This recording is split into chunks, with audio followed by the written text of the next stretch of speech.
Put it this way, a lot of the people in here will never see free air again. The Thai people call Bang Kwang the big tiger. They say it eats men alive. I have no clue when I will die. They could inject me today or tomorrow. In the West, it has been known as the Bangkok Hilton. But there's 24 in the room, which is really hard, especially just to get to the toilet because everyone's all over the floor.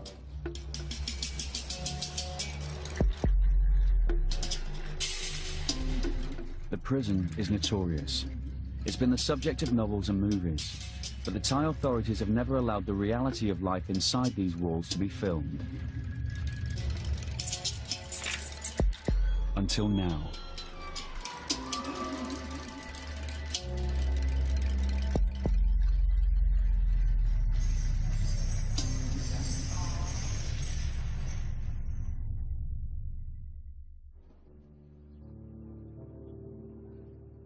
Bang Kwang prison is at boiling point. In the last few years, the prison's population has trebled because of a government crackdown on drug trafficking. 7,000 men are now packed into a prison built to hold around half that number.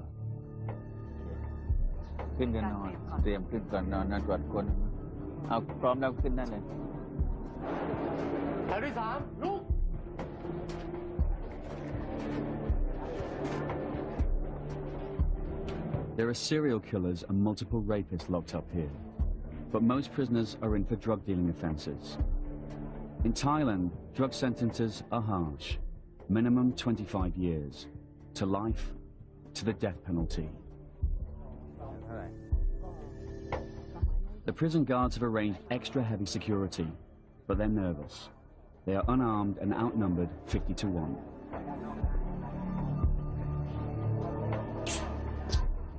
น้องดูสิน้องช่วยดูพี่เขาหน่อยอย่าให้ใกล้มากนะอย่าให้ใกล้มากอย่าเข้าในห้องนะอย่าให้เข้าในห้องนะเข้าในห้องนะเดี๋ยวมันเข้าไม่ได้เลยล็อกแล้วเดี๋ยวมันปิดประตูล็อกเอาไม่ออกแล้วเสร็จเลยวันนี้นักข่าวBBC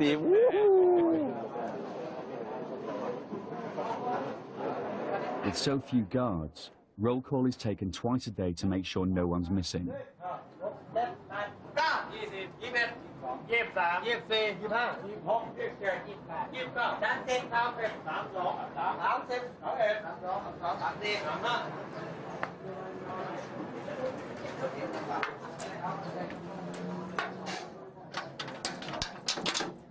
ูดเพื่อตรวจว่ามันรูดยังไงจะรูดฟัง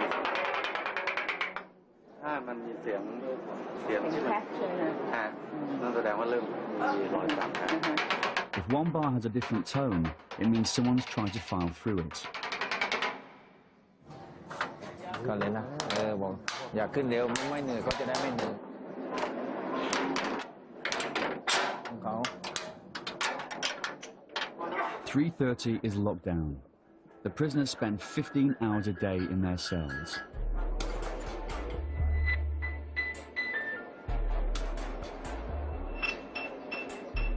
You literally cannot lie flat on your back. Put your hands on your stomach. If you do that, your elbows are on two other beds. That's pretty damn close, and that's 15 hours a day.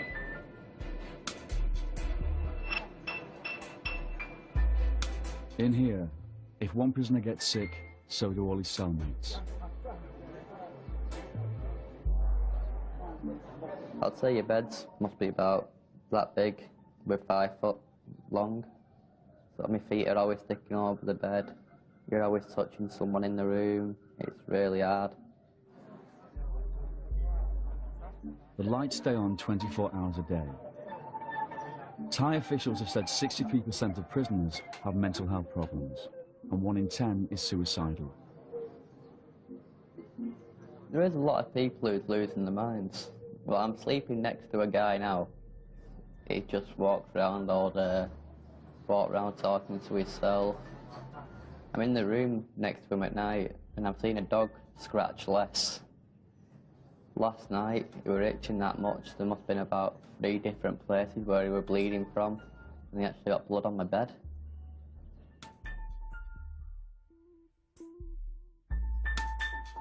Many will die here, and many more will be put to death.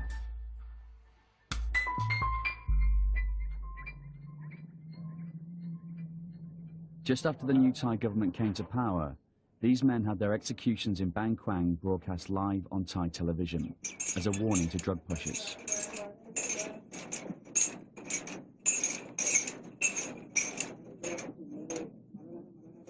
In the street outside the prison, there's another warning. This sign shows 560 inmates face execution for drug offences. Ampon Bertling is one of them.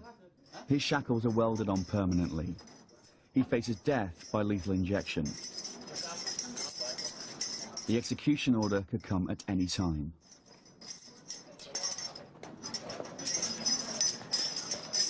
The Thai government says drug pushers have destroyed the future of many of the country's young people and deserve to die.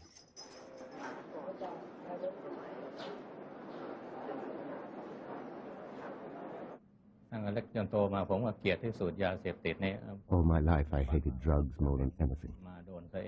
I never thought that I would be arrested because of them. I told my kids, don't touch them. Don't get close to them. I admitted that I was guilty. Why has society punished me so harshly? Why don't they give me another chance? I never committed a crime before.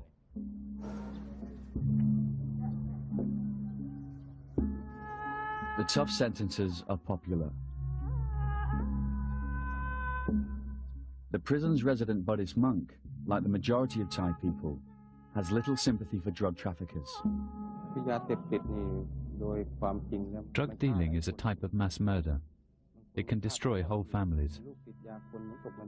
If a child becomes addicted to drugs, he drags down his whole family with him.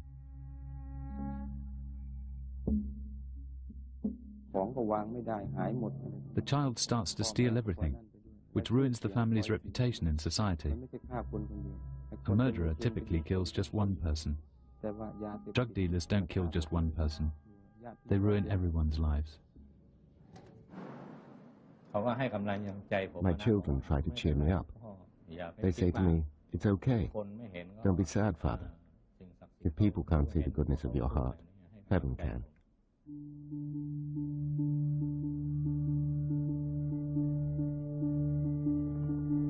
Thailand is fighting a drug problem far worse than anything yet seen in the West.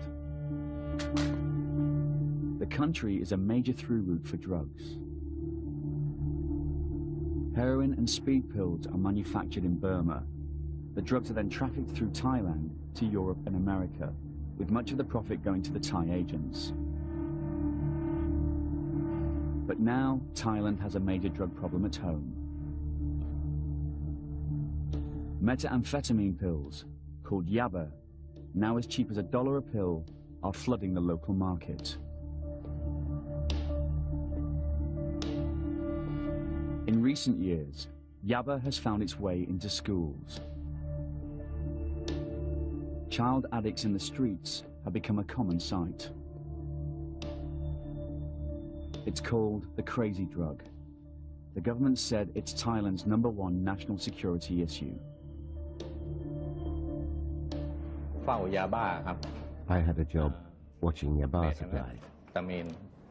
My employers paid all my daily expenses. They paid for my house as well. All I had to do was keep an eye on the pills. When we had a client, my boss would call me, and I would make the delivery.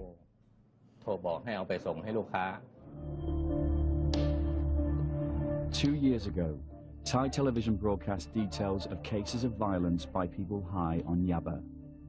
This man threatened to drop his own son off a building.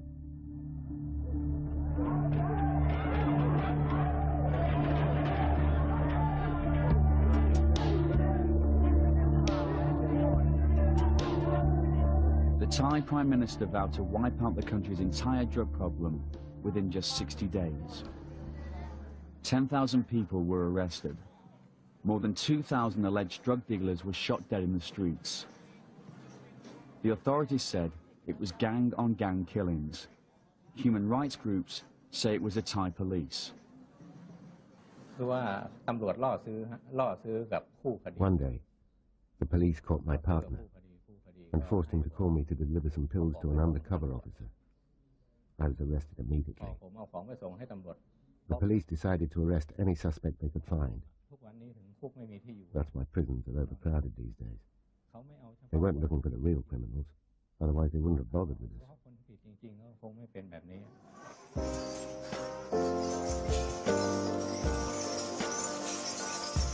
Caught in the crackdown were hundreds of foreigners.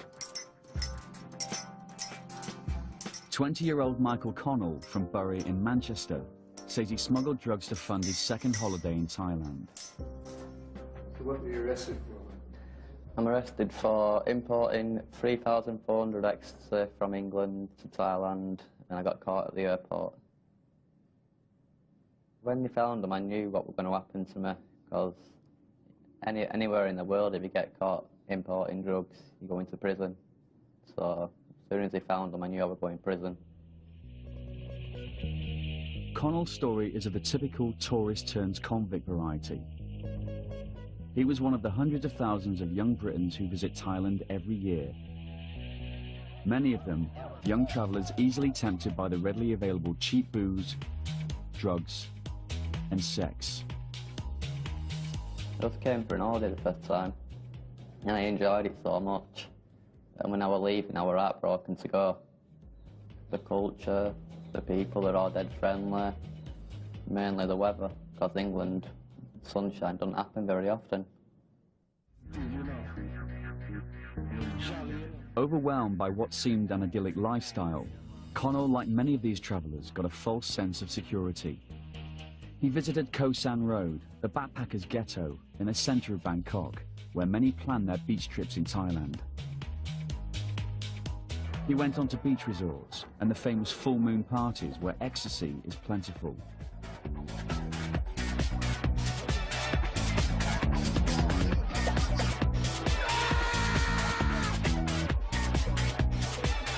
So I wanted to get back, but because it's so expensive to come over, I had to find a way to make money.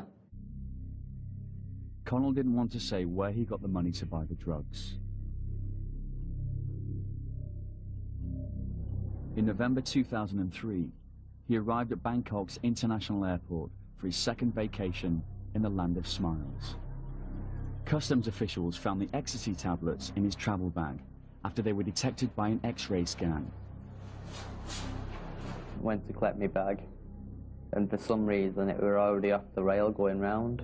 So I just picked it up, walked through the customs, and then they said, "Stop, can I search your bag?" So they put my bag through the X-ray machine, opened the bag, put their hand in, just poured them out.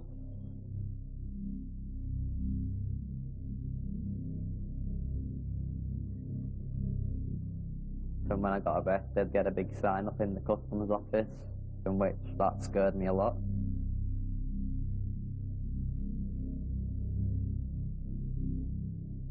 I just sat there looking at it and just praying that I don't get the death penalty.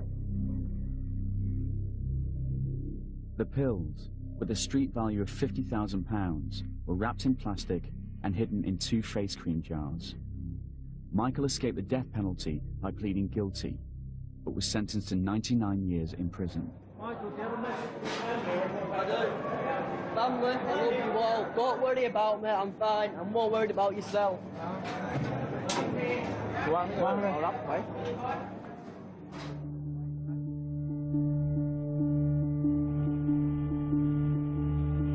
Anything could happen to you in the time you've been here. But the biggest fear is not knowing when I'm getting out. That's the biggest fear that I've got.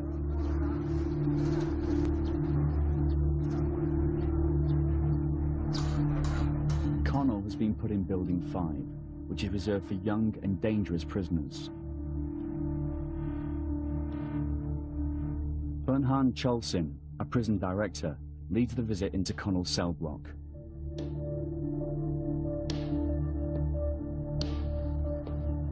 20 guards gather for extra security, but there is tension in the air.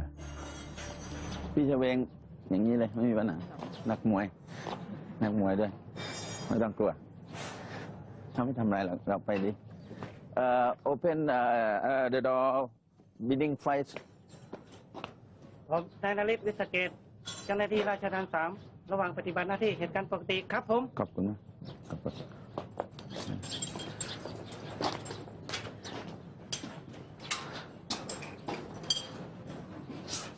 ประตูจะเปิดพร้อมกันไม่ได้ประตูเนาะมี2 ชั้น2 ชั้น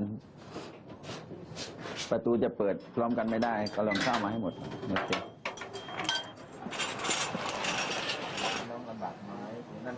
ความคล่องตัวก็มีแล้วเจ้าหน้าที่ก็ไม่เครียด Compound 5 contains about 1,000 prisoners, but there are only 13 or 14 guards on duty.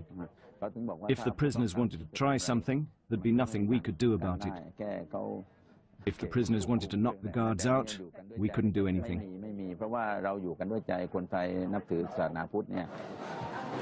Warden Bunhan is concerned about the safety of the female Thai interpreter. ไม่เป็นไรน้องตามสบายไม่ต้องตื่นเต้นเขาดูมากนะเพราะเขาไม่เคยนานๆผู้หญิงเข้ามาอันนี้โรงฝึกวิชาชีพหน่วยงานเย็บผ้าเขาฝึกเด็กเลย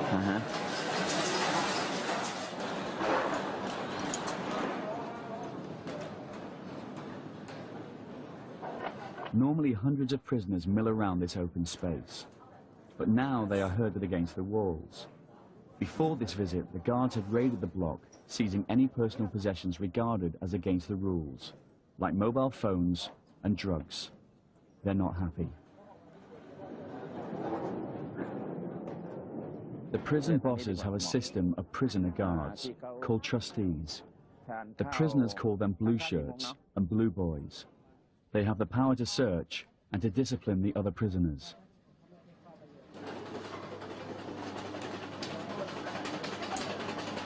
It's difficult to be a foreigner here, because in the building I'm in, I'm the only white guy in the building, so I stand out a lot.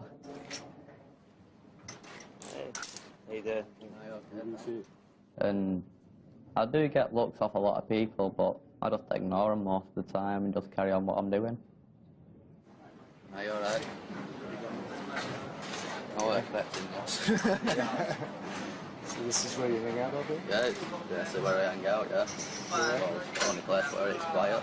Right. As a new inmate, Connor must wear leg shackles for the first 3 months. Well, I can't really play football at the moment, so I've got the chains around my legs, but I've got another month now left with them on, so hopefully they should be off in a month, then I can play football. Life in Bangkwang largely depends on how much money a prisoner has. Poor inmates work for the guards or for other prisoners to survive. A lot of people there haven't got any money, so you've got to basically help the ones who haven't got the money, so he does me washing, and then I give him food and stuff like that, and cigarettes. Each inmate has a bank account in the prison. They can buy food and toiletries from the prison shop using a coupon system.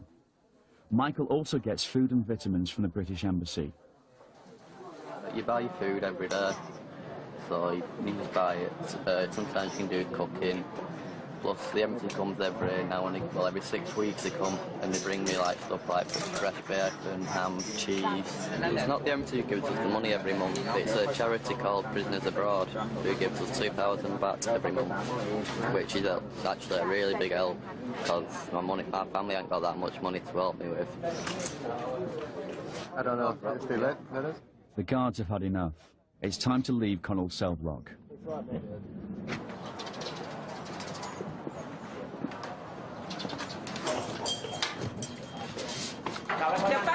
Bunhan's tour continues with a visit to the maximum security building. He travels there in the prison transport vehicle, a golf cart. บางโอกาสก็ใช้รถคันนี้อาทิตย์ดีก็นั่งผู้บัญชาการก็ขับเองน้องเห็นแล้วนะ Behind one of the high security areas.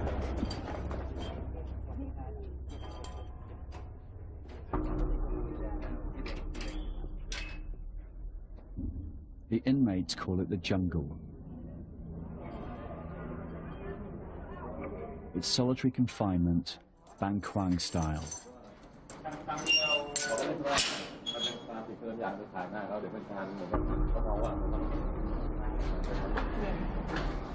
I've heard that there's not a toilet in there, it's just a little bucket in the room.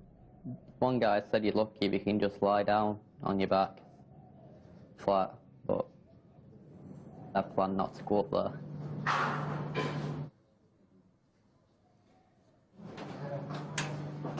คนที่พูดไปนะคือลักษณะที่อันนี้คือตัดสินเป็นว่า This is an example of a stubborn prisoner who lacks discipline. That's why he's isolated from others. ทางวินัยเรือนจำไม่ขังเดียวอันนี้ก็ไม่มากอันนี้ขนาด This is a fair punishment. He stabbed another inmate at least 10 times, and when the guard tried to stop the fight, he was attacked as well and got 10 stitches. โดนไปเย็บ8 เข็มแต่เราก็ให้เอาไปคือเราไม่ We forgive him. We will try our best to rehabilitate him. ทำไม่ได้ Other people always imagine that we are tough, but in reality we are not. เมื่อวานเรากันอะไรก็ตามว่าต้องให้บอกว่าโหดจริงๆคือเราไม่โหด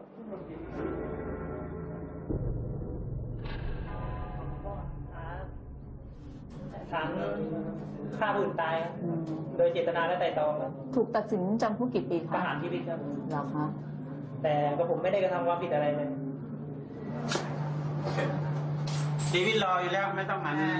A large percentage of the inmates in solitary are from Nigeria, a country that has some of the world's most organized drug courier gangs.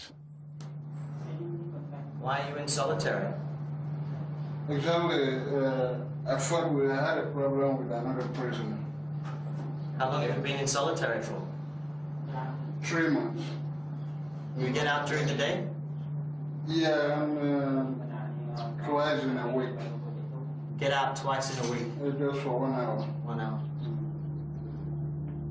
Nigerian drug couriers take delivery of heroin in Bangkok and send it home to their capital of Lagos. With Nigeria's rampant corruption, getting the drugs through Lagos International Airport does not pose much of a problem. In Nigeria, the drugs are repacked into smaller parcels, often into condoms that couriers swallow and take to Europe and America.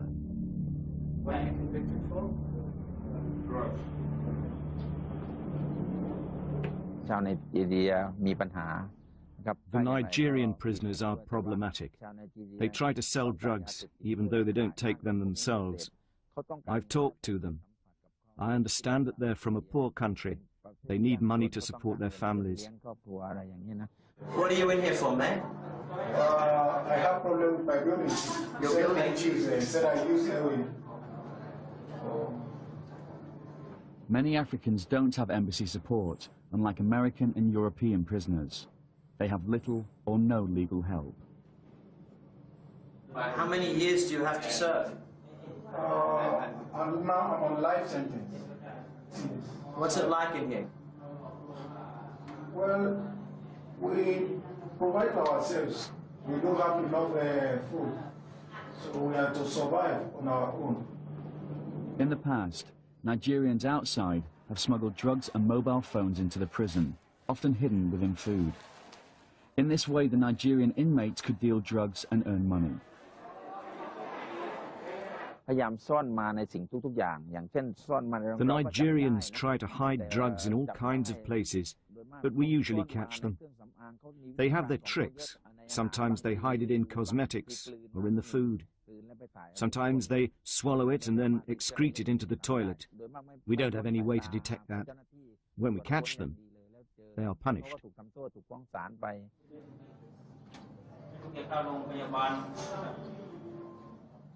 Do you miss your family?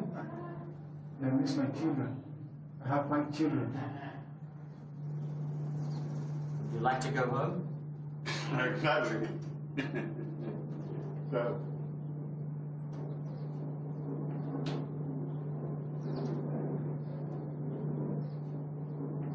Does anybody come visit you here?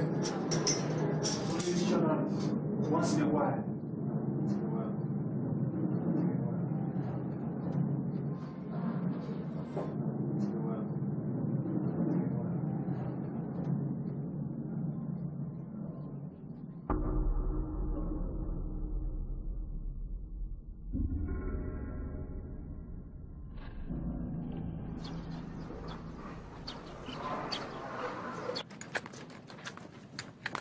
Another Western prisoner who agreed to be interviewed was 47-year-old Andrew Hawke from London. Death row. They've got their chains welded on. That's my home for the last five and a half years. At home for how much longer? Nobody in this place can say with any degree of certainty when they are leaving. Nobody at all. Permission for filming is denied inside Hawke's compound. The last visit inside Connell's proved too dangerous and disruptive.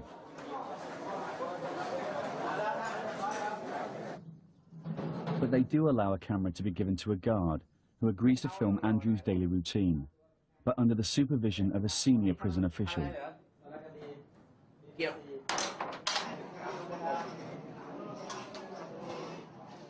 Well, I'm going up to show you where I sleep. What were you arrested for? Stupidity. It's 800 odd grams heroin, airport. What led you to make the decision to try to do this? Desperation. Financial and personal. I was homeless at the time. I'd just been made that. The personal stuff I don't really want to go into.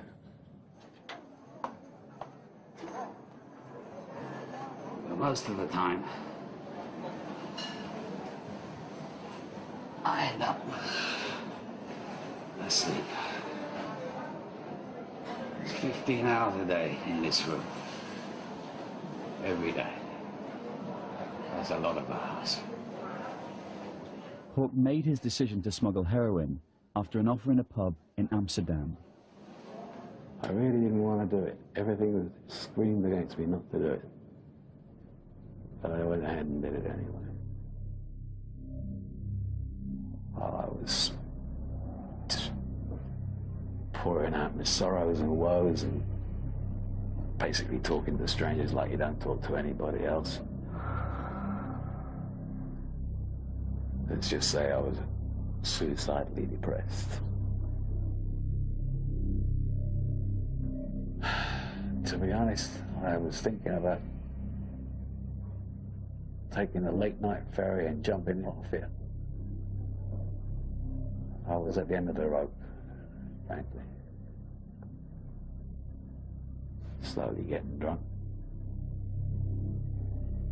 And somebody just whispered over my shoulder, I know a way you can make some money to get you out of your financial problems. And I, what? He said, well, you could fly over and do a job for me over in Thailand, give you some money, be a tourist for a couple of weeks and fly back. I said, okay. That must have been about 3 or 4 in the morning. By 2:30 the next afternoon, hungover and pretty drunk. Got taken to the airport, put in a plane. I was here. Once I was here, I was pretty much committed because I didn't have a return ticket to any, or enough money to buy one for that matter. I was arrested right before I entered the aircraft. There was a metal detector thingy you've got to walk through. God knows what triggered it off. Just remember my heart going like a trip hammer, and I was waiting. I waited for at least half an hour before the customs guys showed up. And they checked the stuff, and one of the customs guys said, maybe it's milk powder, and I just looked at him and said, yeah, I bloody well hope so. But it wasn't.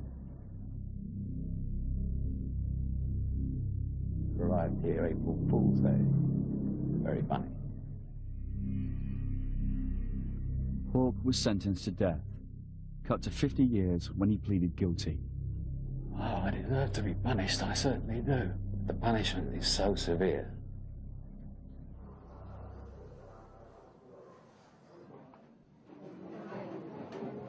Hey, Andrew. This is my friend Adrian. The reason he's lying down is because he's too tall to stand up. So, Adrian, What does it feel like to be on TV again? Say hello to your friends at home, Adrian. Hello. Adrian, you're pleading guilty? Welcome to Bankwile, people. Yeah. Are you pleading guilty or not guilty? Not guilty. You see yet another man in the system who is not guilty. You. Oh, I pled guilty from the start.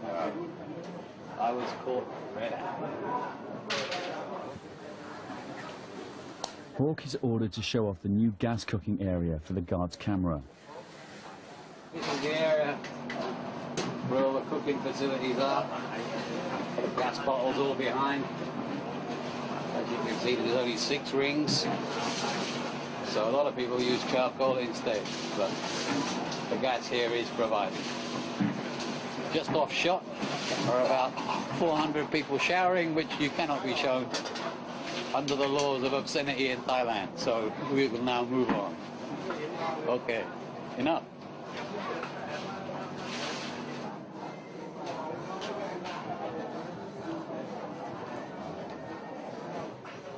My friend, he's a librarian. He looks after all the books. Librarian. Most of these books were put here either by me or Adrian. About Ned Kelly and his life and times, short as they were.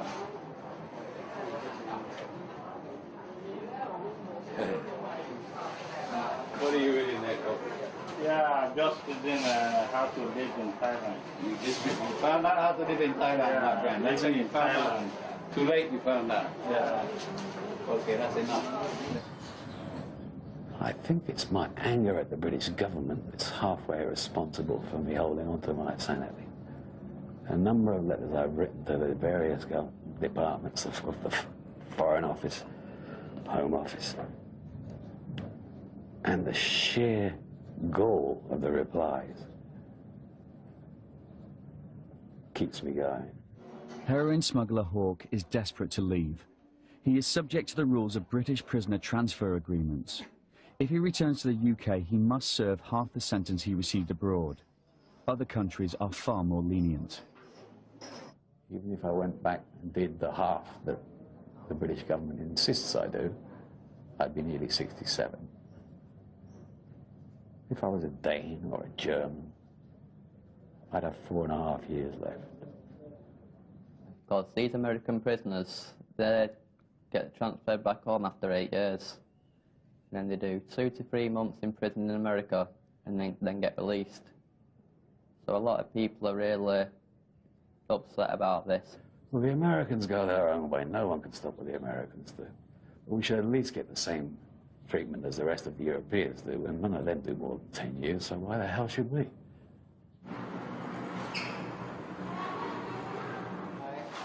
In the last few years, Ban Quang prison has become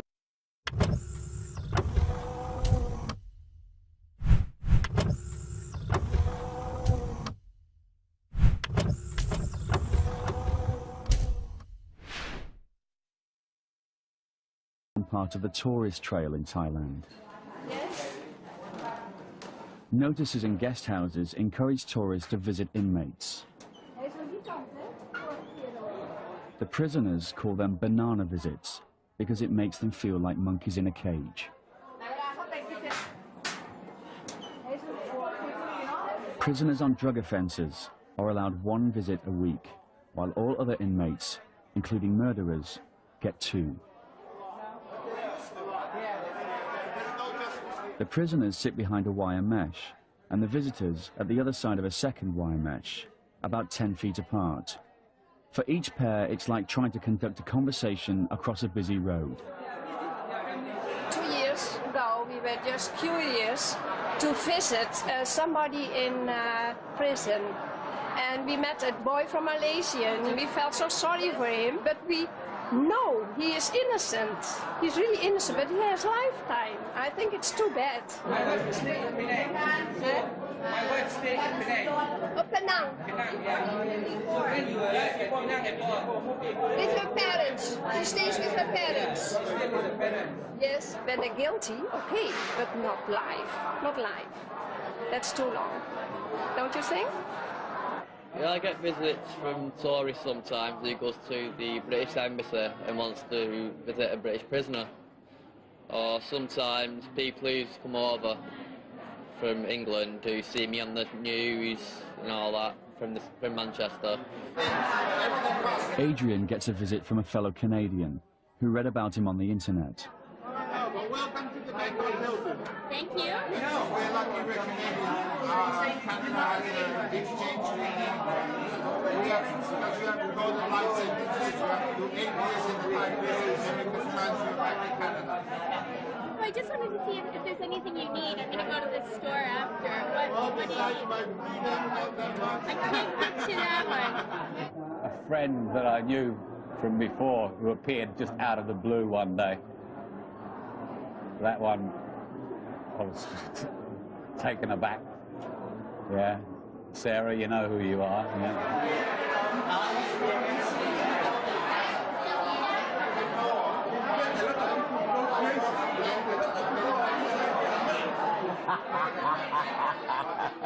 They make my day, in fact. You know, I come here, it's a food for that, and they made my day. He's a nice guy. He just make a mistake and that's all, you know. That made me thinking about how we are living in a paradise in the West, you know, compared to here. He's got 50 years, he told me. 50 years. Could you imagine? He is 40 or a little bit over 40. That's going to be, he's going to be here for the rest of his life. I stay here 7 years. 10 years. I never fight my case. I never fight my case. One of the prisoners is from Afghanistan. No Afghan embassy, of course. Yeah, because you know everything is problem in Afghanistan. And I contact with any embassy with other places, not apply. I see. So there's nobody helping you on the outside? Nobody helping me. Sometimes I'm sorry, when you go to toilet night, come back, you don't have a space to sleep. And food is not enough at all. And everything is by yourself. From bed, food test. Some guy came, I'd say about 3 weeks ago, who was telling me that he's been all around Thailand, Vietnam, Cambodia, Laos, Burma. And when he was telling me, I was just thinking, great, I'm in prison.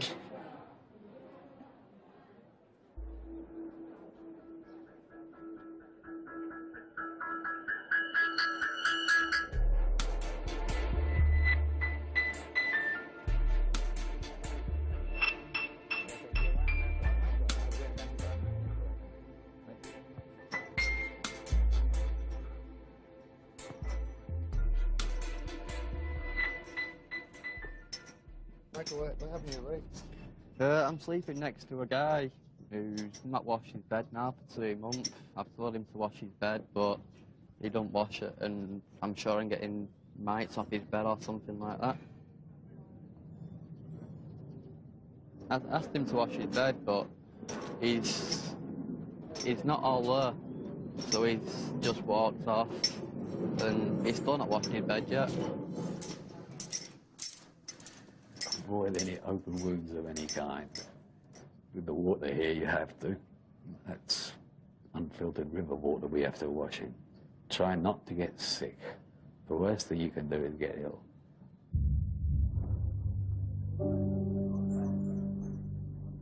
Seriously ill inmates end up in the prison hospital, which is understaffed and understocked.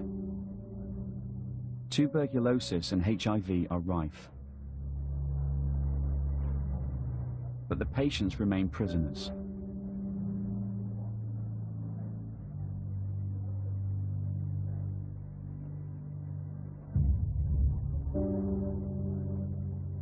Many prisoners have developed the full-blown AIDS virus.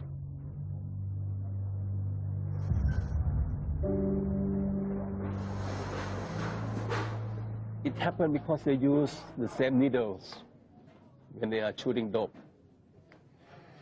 And sexual, you know.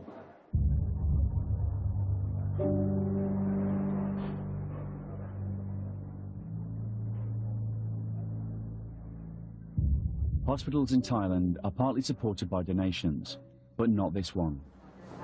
ไม่เคยเห็นด้วยมั้งแล้วก็เข้ามาก็ยาก แล้วบางคนก็คิดว่าพวกนี้ต้องโดนลงโทษอะไรเงี้ยเขาก็ไม่อยากให้กันก็มีบางคนไม่ชอบก็ไม่ให้แต่ว่าด้านการรักษาเราต้องไม่มีแบ่งแยก Last year I was sick in the hospital for 23 days. I saw people, by the bed, by my side, they die every day. I'm here, I can see the ambulance have to pick up the casket, dead body, take out. I see them.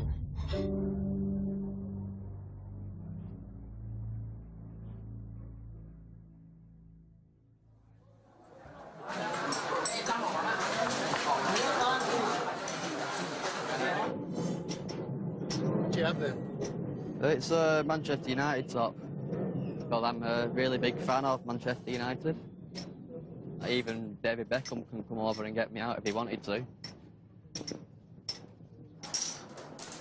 มีอะไรมาล่ะมิเชลไมเคิลชื่ออะไรนะมันยูทีมแมนยูเหรอเรื่องอะไรแล้วเขามาไม่เรื่องอะไร In Bangkwang, there is a cross-section of Thai society. It's a society which is very tolerant of transvestites and those who've had sex changes. The cameraman guard is sent to film some ladyboys, as they are known here in Thailand.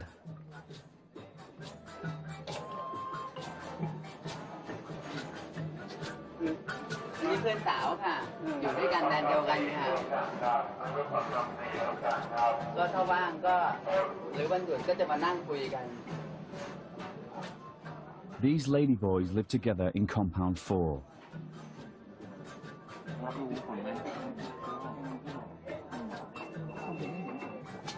Nong is 34 and was a showgirl at the resort of Pattaya. She says she smuggled drugs to pay for breast implants. อยากผ่านนมค่ะอยากผ่านนม I wanted to get my breasts done, but my parents refused to give me money to do it. So I made a decision. ตัดสินใจทีนี้เพื่อนเขาก็ชักชวนไปให้ทำ My friends convinced me to do it. ก็ไม่รู้ว่ามัน I had no idea back then what I was doing. I kept delivering bags for them. I had no clue. ทีนี้ก็พอเสร็จ I spent the money on the breast operation, and 3 days after the operation, I was arrested. ก็เลยพอทำนมได้3 วันยังไม่มีคนถูกใจ So far, I can't find someone that I like. The man I liked was transferred, but in this building there are 1,000 men. หนูต้องจำโทษอีก I got a 40-year sentence.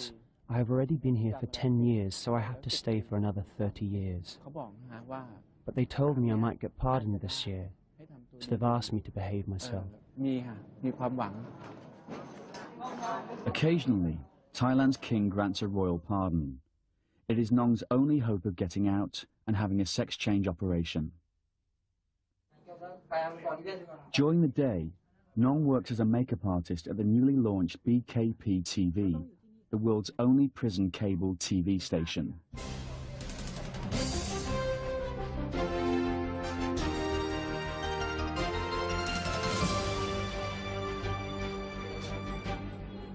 The station is run by prisoners with prior experience. The anchor, a former radio announcer, has a life sentence for drug smuggling.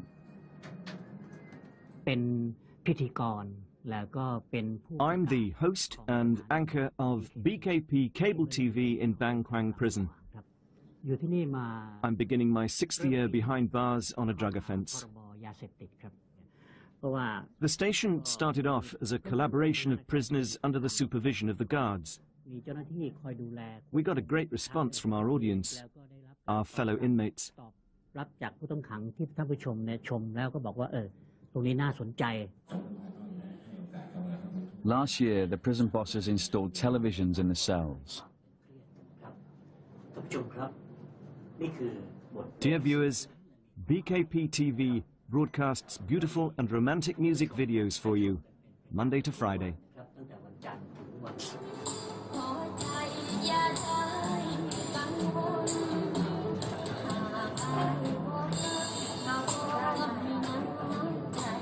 Prisoners can now enjoy Thai music videos, the latest movies, and they've even had episodes of Mr. Bean to calm the prisoners down.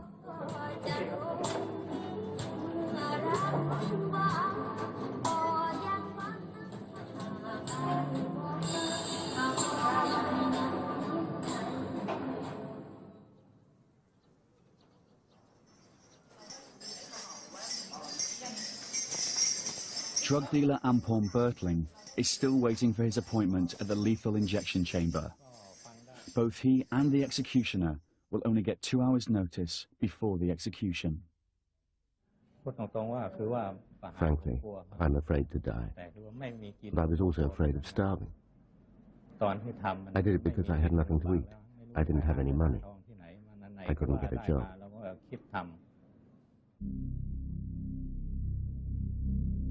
Warden Bernhan sees the need for capital punishment, but only after all legal means of appeal have been exhausted.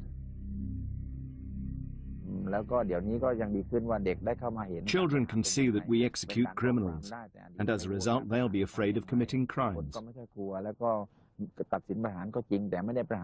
Here in Thailand, we don't take execution lightly. Cases have to go to the Court of Appeal, the Supreme Court, and then to the King before an execution is approved. We're not a cruel country. At Bang Kwang, we've only executed a total of 300 prisoners, not thousands. Opponents of the death penalty say that it is not a deterrent and that innocent men always end up being executed. There is one man, young man, he was accused of rape and killed as a girl, 6-year-old girl. This man, I know him. I've been in prison with him. I talked to him, did you do it? And he said, no, he swear. Even he's going to die, he swear. He did not do it. And on the way he goes going to execution.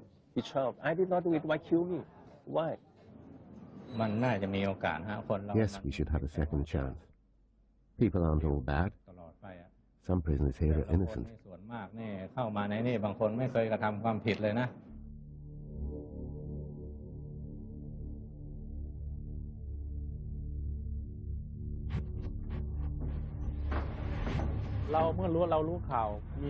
When I hear I have to do an execution, I go back home, I wash and meditate to clear my thoughts. Then I leave for the prison at 4 in the afternoon.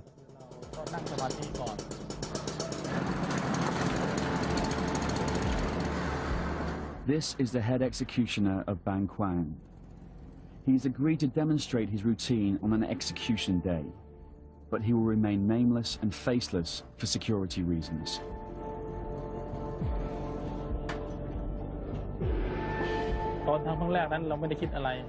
At my first execution, I worried whether I would be able to go through with it, whether I could carry out the job properly. But I didn't think too much, and I wasn't scared or emotional once I did it.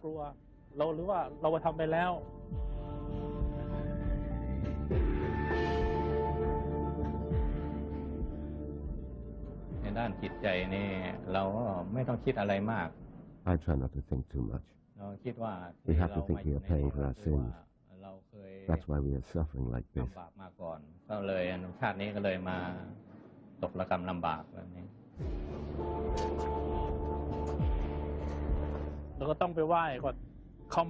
The first thing I do is go to the prison shrine and ask for blessings.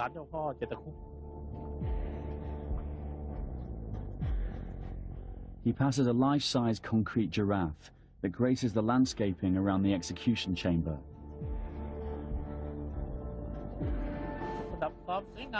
The giraffe is just to liven up the place.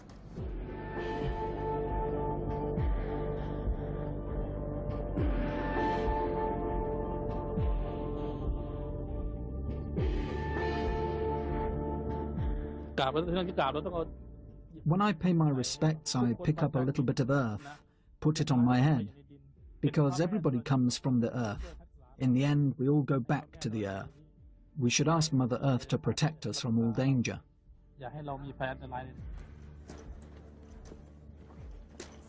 On a real execution day, the condemned prisoner will meet with the head monk of Laplay Temple, which is just on the other side of the wall from the execution chamber.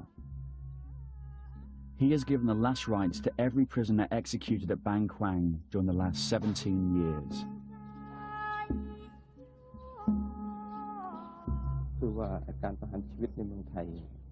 Thailand is a Buddhist country, so people are always asking why executions are allowed here. Yes, killing is sinful, but Buddhism teaches us to look at the intention behind the act. The intention here is to protect the country, so it is permitted.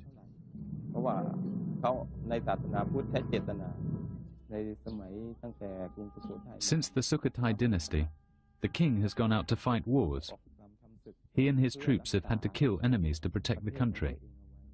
Execution is the same.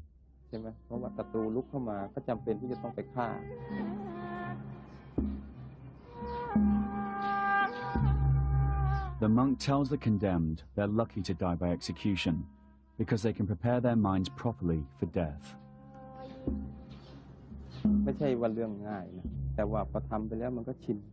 Giving last rites to a prisoner is not easy, but I've got used to it. I tell him that he is lucky that he knows his destiny and can clear his conscience. Unlike me, if a car hits me right after this, I might not have a chance to die with a pure mind. But he can prepare himself, listen to the monks, clear his mind and talk to people. It's a blessing in disguise.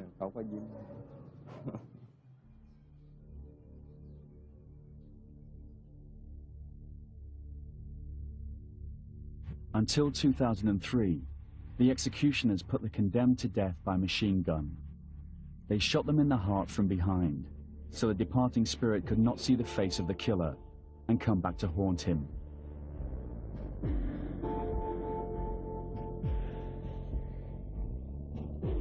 Blood splatters are still visible on the wall. The last person to die by firing squad was executed on December 12 last year. Director General Nati then decided to change the system to lethal injection. Because it's more humid, because when we use firing squads, the old method, sometimes they are crying and shouting, and sometimes when we shoot, they get down. Their blood is spreading, and sometimes they are not die immediately. So we have to take them and shoot again. So by new method, it will be more humid. They can it will not damage their body.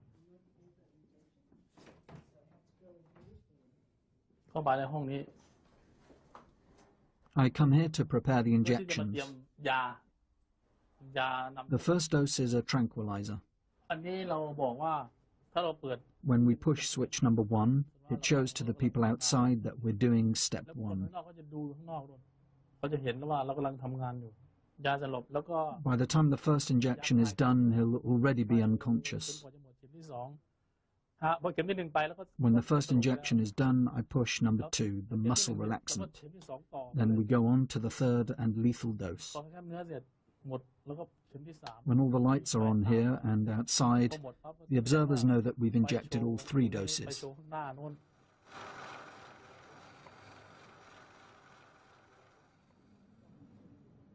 I have no clue when I will die. They could inject me today. I try not to dwell on it too much. I tell myself that we live one life and we die only once. If you're picked for execution tomorrow, it's your bad karma.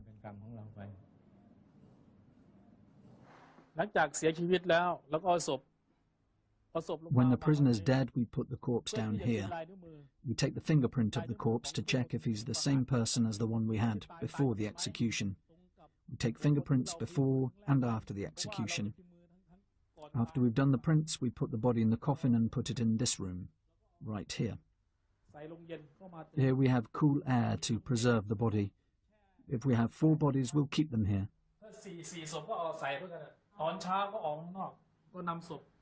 We bring the body outside to check again if it's the same person. We don't want to give the wrong body to the relatives by mistake. After that, we put the body back in the coffin and walk this way.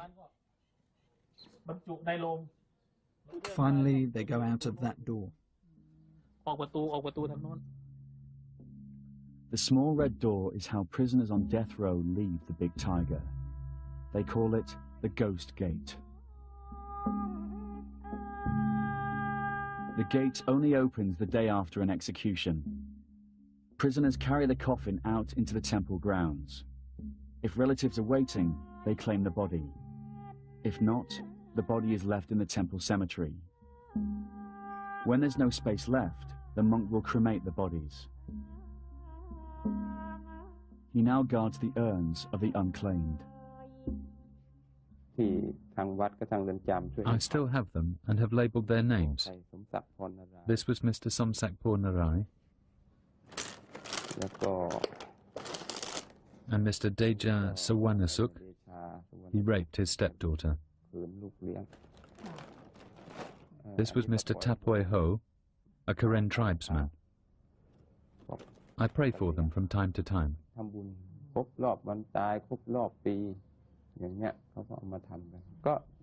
I have to take a look at their names. I saw all of them prior to their deaths, so I can recall some of them.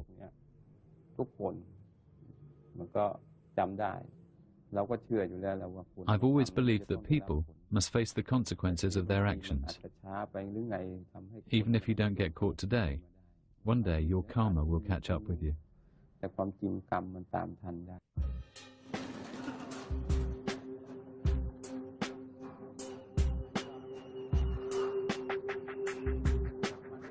It's July 2004. Ampon Bertling still awaits his fate on death row. I pray for another chance. I pray that I might live a new life, even if it means I have to start again from zero.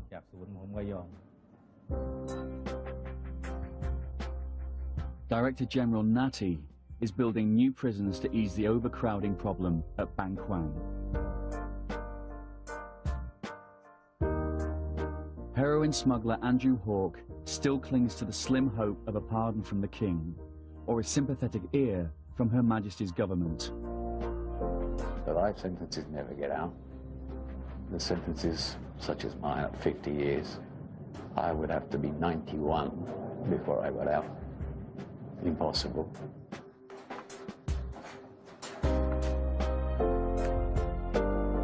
Ecstasy smuggler Michael Connell has served 6 months of his 99-year sentence. What I am very worried about people forgetting me. I'm lucky at the moment, I've got a few people writing to me, but I've got a feeling myself it's going to die down after a bit, which I'm hoping it doesn't.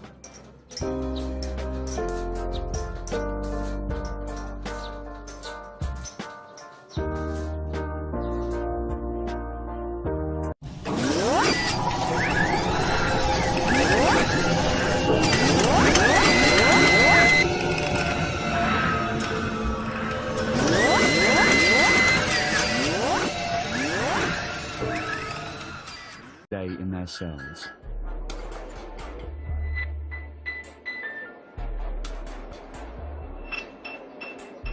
You literally cannot lie flat on your back. Put your hands on your stomach. If you do that, your elbows are on two other beds. That's pretty damn close, and that's 15 hours a day.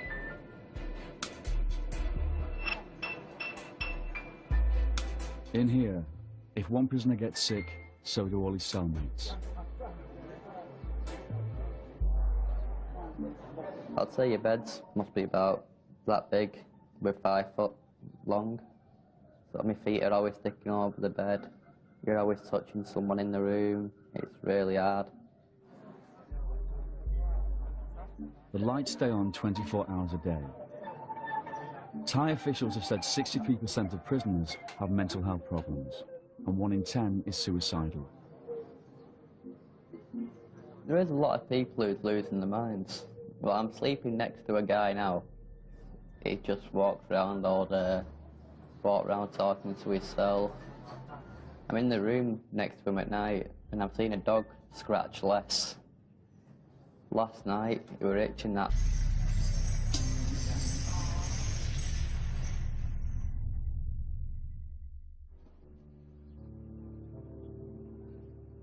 Ban Quang prison is at boiling point. In the last few years, the prison's population has trebled because of a government crackdown on drug trafficking. 7,000 men are now packed into a prison built to hold around half that number. ขึ้นกันนอนเตรียมขึ้นก่อนนอนตรวจคนเอาพร้อมแล้วขึ้นได้เลยแถวที่3ลุก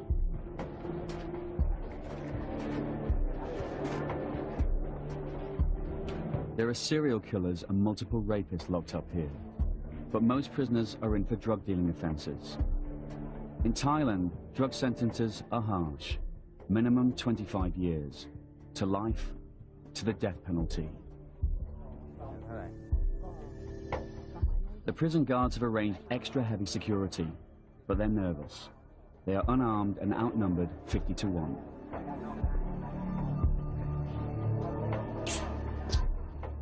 น้องดูสิน้องช่วยดูพี่เขาหน่อยอย่าให้ใกล้มากนะอย่าให้ใกล้มากอย่าเข้าไปในห้องนะอย่าให้เข้าในห้องนะเข้าในห้องนะเดี๋ยวมันเข้าไม่ได้เลยล็อกแล้วเดี๋ยวมันปิดประตูล็อกเอาไม่ออกแล้วเสร็จเลยวันนี้นักข่าวBBC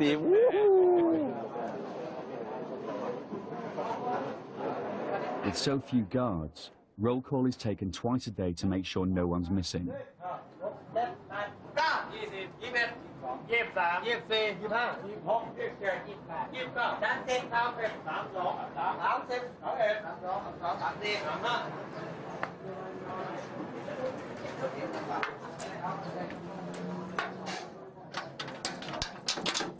รูดเพื่อตรวจว่ามันรูดยังไงจะรูดฟังถ้ามันมีเสียงที่มันนั่นแสดงว่าเริ่มมีรอยต่ำ If one bar has a different tone, it means someone's trying to file through it. ก่อนเลยนะบอกอยากขึ้นเร็วไม่เหนื่อยเขาจะได้ไม่เหนื่อยเขา 3:30 is locked down. The prisoners spend 15 hours a day.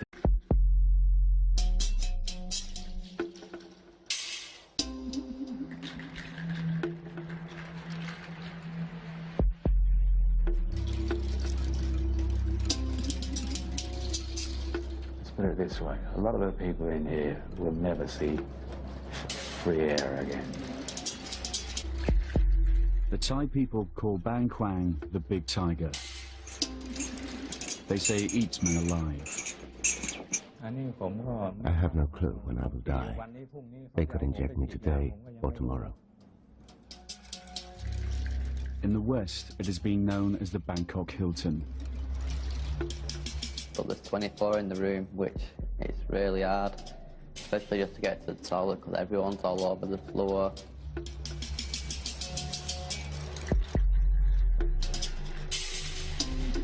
The prison is notorious. It's been the subject of novels and movies, but the Thai authorities have never allowed the reality of life inside these walls to be filmed. Until now.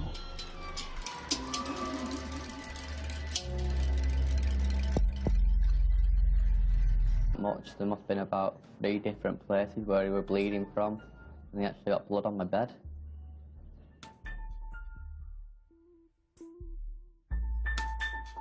Many will die here, and many more will be put to death.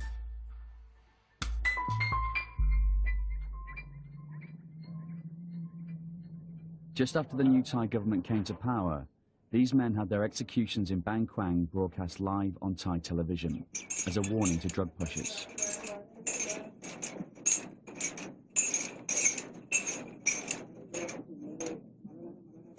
In the street outside the prison, there's another warning. This sign shows 560 inmates face execution for drug offences.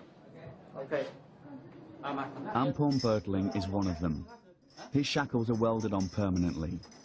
He faces death by lethal injection. The execution order could come at any time.